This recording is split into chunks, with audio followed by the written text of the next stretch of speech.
Hey, what's up, boomers? Today we are going to be going over an operation that my task force recently went at, and it was quite a doozy. So I'm going to go ahead and explain the rules as you see my attack, which was the first attack. So I didn't actually have this in mind, but after dropping my warriors and having them clear out some of the left side, I'm like, you know what?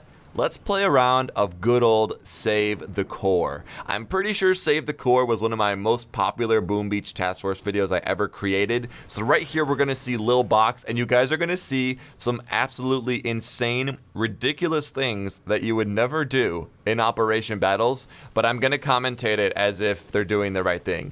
So just stick around and enjoy it. So right there, a perfect barrage to take out his own warriors. Lil Box successfully clears the defenses and retreats, leaving the core untouched. A perfect attack.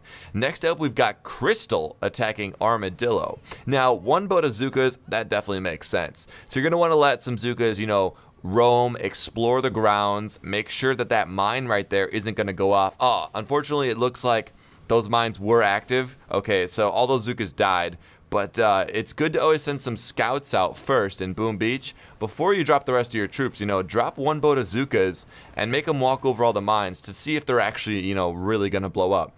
That's what he did, and it definitely influenced the rest of the attack. Now, some critters are just really going to just help the flamethrowers get heated up, because right here, it's such a good move what he's doing. Shock bombing all your troops. That is going to help make them all, give them time to think. So as they approach the flamethrowers here, they've all been shock bombed a couple times.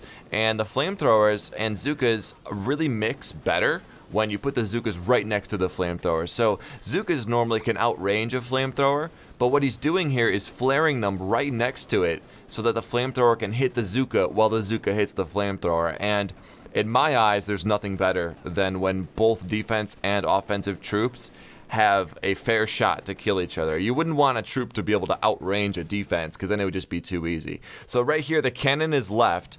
An artillery shell takes out a couple of his own Zookas. You know, maybe they were talking back or something. Sometimes you have to take out your own troops. It's not the worst thing in the world. And walking over some mines during a retreat loses all of the Zookas. So let's move on to Chris Starr's attack. There's a cannon and a flamethrower left, and just the core. So you would think, coming in with all tanks, that, you know, this is going to be a pretty easy victory. However, there's a lot of work that needs to be done. The cannon is distracted pretty early on here by some critters. Now, the critters are like, alright, we got this cannon. And then the barrage is going to be able to take out his own critters, because once the critters do their job, they kind of stick around and are annoying, so it's good if you can barrage your own critters, take them out early.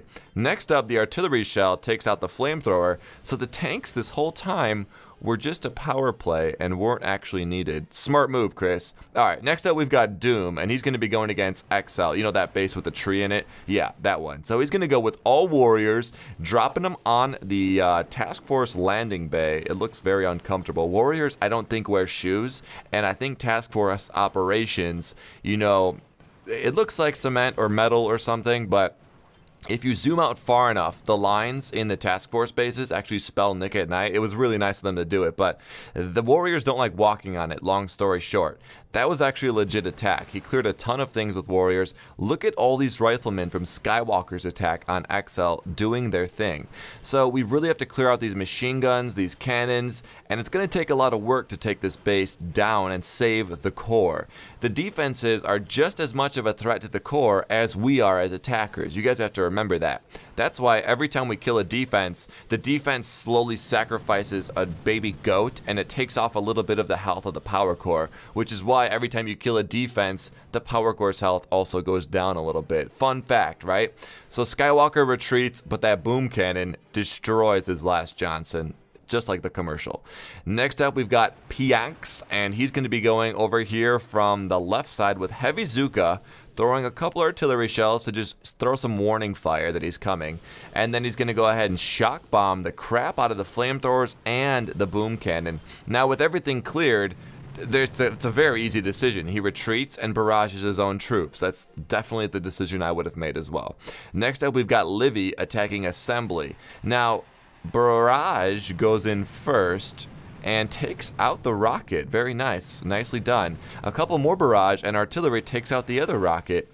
Next up, there is a bunch of mines that actually make a cross, and in an attempt to make this channel religion neutral, in other words, I don't really mind which religion you are, we were going to try to eliminate the cross by just making our troops walk over all the mines. Right here, perfectly taking out an entire row of mines with the heavies. Next up, there are all these boom mines just really being an eyesore, if I may say so myself. And the Zookas and heavies walking clearly right over the boom mines with the flare right on top of them is going to help out this attack quite a bit.